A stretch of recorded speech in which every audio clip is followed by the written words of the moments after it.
और नौकरी करने के बाद वो केवल नौकर बन पाए, लेकिन मालिक जैसी सोच उनके अंदर नहीं आ पाई। के लिए संविधान के लिए बहुत सुंदर बात कही है जी। कभी फुर्सत मिले तो पढ़ लेना मुझे, जी, कभी फुर्सत मिले जी। तो पढ़ लेना मुझे, जी। मैं तुम्हारी समस्याओं का एक मुफ्त समाधान हूँ, क्योंकि मैं संविधान हूँ। तो भीमराव अम्बेडकर ने जी भी लाइनें कही थी, शिक्षा वह शेरनी का दूध है जो जितना पिएगा उतना ही तेज दहाड़ेगा। सर आपको भय महसूस हुआ कि मैं इतना दहाड़ते हैं, आप शिक्षा का पावर दिखाते हैं, कभी आपको महसूस हुआ कि मुझे कहीं दबाने की कोशिश की गई या मैं कभी दबा? हाँ सर, मैं रोकने वर्तमान सरकार से आप खुश हैं या नहीं है सर? शिक्षा के जहाज आज बड़े शौक से डुबाए जा रहे हैं और ये कर दिखाओ कुछ ऐसा कि दुनिया करना चाहे आप जैसा। सर उस सामाजिक योद्धा का मर जाना अच्छा, जो समाज के प्रति खुददार नहीं, और समाज जले और समाज लुटे फिर भी हम चुप रहे, हम ऐसे गद्दार नहीं। जय हिंद, नमस्कार। मैं Kumar Anil the technical boy 99 में स्वागत करता हूं और आज हमारे साथ हैं मौजूद हैं मिस्टर प्रताप नारायण सिंह कुशवाहा जी, और जो कि सामाजिक कार्य और शिक्षा के क्षेत्र में और चर्चित है। महोबा जिला में जनता के दिल में इन्हें जगह बनाई है। हमारे साथ है, हमारे स्टूडियो में है। सर पहले तो बहुत बहुत स्वागत है हमारे चैनल में। बहुत बहुत पत्रकार महोदय, जो आपने ये आज के स्वतंत्र अवस्था में आपने जोखिम उठाया और सत्य की आवाज़ को जन जन तक पहुंचाने के लिए आपका पुनः बहुत बहुत धन्यवाद। सर आप शिक्षक रहे, बहुत बेहतरीन शिक्षक रहे, नो डाउट रहा है सर। सर आप एक शिक्षा के क्षेत्र में साथ साथ कार्य के साथ आप सामाजिक कार्य में क्यों जुड़े हैं सर? शिक्षा का क्षेत्र अलग होता है और सामाजिक कार्य अलग होता है, तो आप इसमें टाइम का मैनेजमेंट कैसे कर पाते हैं सर? शिक्षा हमारे पुरखों ने एक विरासत दी थी जी, जिसमें मुझे भी समझ में आया कि शिक्षा हमारे समाज को बहुत ही आवश्यक है, क्योंकि सही गलत, दोस्त दुश्मन जी, और हमें उस अपने महापुरुषों को पढ़ने के लिए, विज्ञानवादी और तर्कवादी बनाने के लिए हमें बहुत ही शिक्षा की आवश्यकता महसूस थी। लेकिन मैंने देखा कि मैंने जब हजारों बच्चों को पढ़ाया और वो बच्चे केवल एक नौकरी की तरह लालायित थे और नौकरी करने के बाद वो केवल नौकर बन पाए, लेकिन मालिक जैसी सोच उनके अंदर नहीं आ पाई। जबकि भारत देश की हमारे महापुरुष कह गए थे कि हमारा राजपाट धन धान में सब में हमारे 85% का हिस्सा हो और वह उस लायक बने और मालिकाना हक प्राप्त करें। और शिक्षा केवल हमने केवल नौकर जैसी बनाई है, नौकरी का मतलब नौकर, लेकिन मालिक बनने की सोच अभी पैदा नहीं हो पाई है।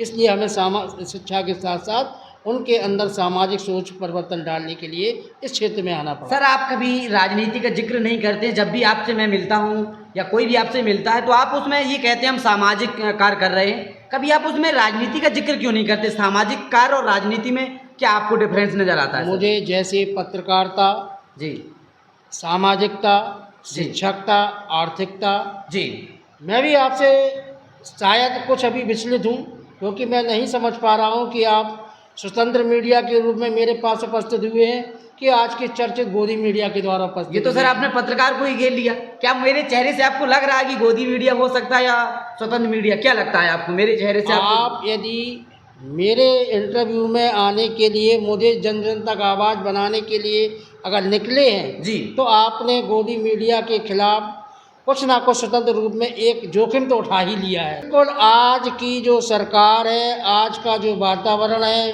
आज जो पत्रकारिता चौथा स्तंभ भारत देश का कहा गया है, यदि आप उस सत्यता की आवाज़ को जन आंदोलन बना सके तो आपने निश्चित पत्रकारिता में एक जोखिम आज का दौर में उठाया है। तो आपने मेरी वीडियो देखे होंगे, आपको लगा कभी कि ये गोदी मीडिया है? बहुत से न्यूज़ वालों को घरे आते हैं, गालियाँ देते हैं, आपको कभी लगा मेरी वीडियो देख के कि ये गोदी मीडिया हो सकता है? पत्रकारिता में लोग बातें तो बहुत बड़ी बड़ी करते हैं, लेकिन पत्रकारिता का स्वरूप तो वो है जो केवल उसकी बातों से नहीं बल्कि उसकी पत्रकारिता की ईमानदारी उसके किरदार में झलकनी चाहिए। मुझे लगता है आपका किरदार पत्रकारिता की एक बहुत बेहतर पहचान बनेगी, क्योंकि अभी आप युवा हैं, अभी आपको जितना आगे जाएंगे उस स्वतंत्र आवाज़ को जन आंदोलन बनाने में आप इस देश के लिए बहुत बड़े सहायक और भूमिका, और हमारे जो महापुरुष रहे हैं उनके जैसे, तो क्योंकि ना तो पहले जो सम्राट अशोक थे वो वापस दोबारा आएंगे, ना हमारे ज्योतिबा फुले थे वो दोबारा आएंगे, ना कोई हमारे, किसी को तो बनना पड़ेगा ना सर। यही एक मैं बात समझाने की कोशिश कर रहा हूँ। आप ईमानदार पत्रकार के द्वारा आप जन आंदोलन में उन लोगों को ढूंढिएगा जो आज एक ईमानदारी की मिसाल करके और हम जैसे लोगों को जो जागरूक हुए हैं अपने महापुरुषों को पढ़कर जी, ये संविधान जो आप देख रहे हैं जी, ये संविधान वो ताकत है जी, जिस संविधान को हम लोगों ने समझा, अपने महापुरुषों को समझा, जी, जिसके द्वारा आज हम बोलने लायक बन पाए।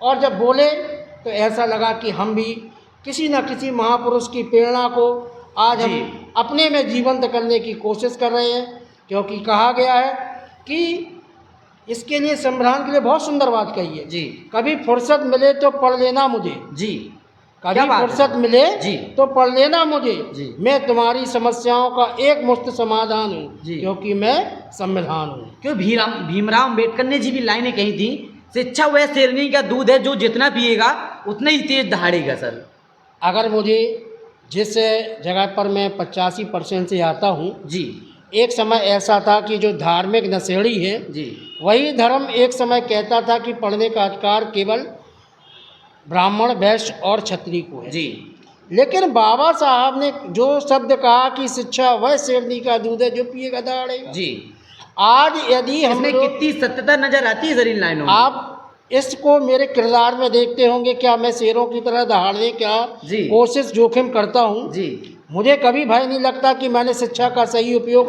करने में कभी विलम्ब किया है, जी, कभी उसको दबने की कोशिश की है। आज मैं चाहता हूँ कि अपने कभी सर कभी आपको भय महसूस हुआ कि मैं इतना दहाड़ते हैं आप, शिक्षा का पावर दिखाते हैं, कभी आपको महसूस हुआ कि मुझे कहीं दबाने की कोशिश की गई या मैं कभी दबा? मैंने सत्ता परिवर्तन का एक माहौल देखा जी, और सत्ता परिवर्तन हुए 2 पंचवर्षीय केंद्र में हो गए हैं जी, और आपके राज्य में भी हो गए हैं। जी, आपने यदि मेरा नाम आज चर्चा में बनाया है जी, या सुना है जी, तो क्या आपको कभी ऐसा महसूस हुआ कि मैंने जिस शिक्षा को जी, अपने जीवन में ढालने का प्रयास किया है जी, उसमें कहीं आपको लगा कि मैं ऐसी सरकारों से जो हमारे लोगों को जी, शिक्षा की तरफ, आप बताइए महोबा में अभी तक कितने विश्वविद्यालयों का निर्माण हुआ है, अभी कितने महाविद्यालयों का निर्माण हुआ है? क्या इस शासन में आपको लगा कि हमारे यहाँ पर जो छोटी छोटी घटनाएं घट रही हैं उनमें केवल हिंदू मुस्लिम धार्मिक संप्रदाय? क्या सर मैं रोकने वर्तमान सरकार से आप खुश हैं या नहीं है सर? मैं केवल उस विचारधारा का व्यक्ति हूँ जी, जिसमें केवल अम्बेडकरवाद, जी, मंडलवाद, जी, जहाँ पर हमारे लोगों ने, महापुरुषों ने कहा था जिसकी जितनी संख्या भारी उसकी उतनी हिस्सेदारी। ये तो सर बाबू सिंह कुशवाहा जी का नारा है, अब लगा देते हैं, टैग लगाते हैं। टैग लगाते हैं क्योंकि उन्होंने मानवर काशीराम जी, बाबा अंबेडकर साहब को जी, आगे जाने के लिए जो भी संघर्ष करता है जी, वो उनके लिए प्रेरणा होते हैं। बिल्कुल। और उस प्रेरणा में मैंने देखा है कि हमारे महापुरुष हमारे समाज में एक हुए हैं, बाबू जगदेव प्रसाद जी। आगे की रणनीति आपकी क्या रहने वाली सर? हमारा एक जन संदेश, जी, सामाजिकता के परिवर्तन के बिना जी, राजनीतिकता को स्थापित करना एक बेईमानी है। जी, क्योंकि हमने अपने समाज के अंदर जब झांका जी, तो बहुत सारे समाज के रूप में जो कार्य कर रहे थे, जी, जिन्होंने राजनीतिक परिवर्तन को, जी, जिस समय हमारे महापुरुषों ने ताकत दी, जी, लेकिन उस ताकत को हमारे लोगों ने उस चमचागिरी में बदल दिया। जी, और उन्हीं लोगों का जब शोषण होने लगा जी, तो हमें उस शिक्षक के नाते हमें खुद उस भूमि पर, पृष्ठभूमि पर उनकी आवाज़ बनने के लिए, जी, और उन लोगों के साथ जो जुल्म जाती हुई है, जी, उनकी एक ईमानदारी का दर्शन हम चाहते थे जन आंदोलन के रूप में हम जन जन तक ले जाएं। जी, क्योंकि हमसे बहुत सारे लोगों ने कहा था, जब मैं इस क्षेत्र में आ रहा था तो मैंने कहा था कि तुम्हारे बस का कुछ नहीं है, जी, उन्हें भी हमें कुछ करके दिखाना है। जी, क्योंकि वो कहते थे तुम्हारे बस का कुछ नहीं है, जी, तो उन्हें आज जवाब भी देना है।